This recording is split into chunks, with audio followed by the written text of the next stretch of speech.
Welcome back to another tech video. Today we're going to be going through your question, answering it, and hopefully finding that solution for you.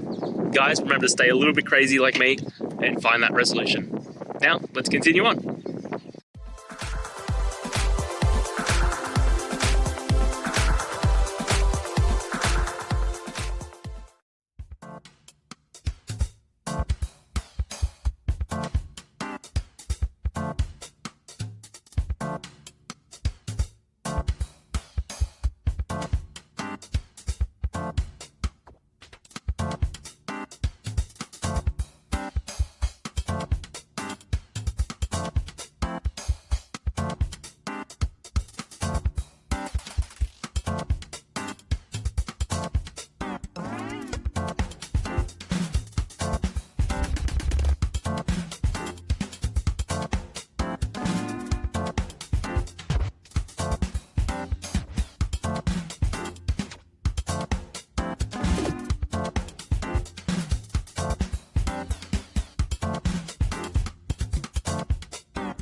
And that's it. I hope that that's helped find the solution that you're looking for. And if it did, please, I'd appreciate it if you hit the subscribe button. Every time you hit it, it really helps.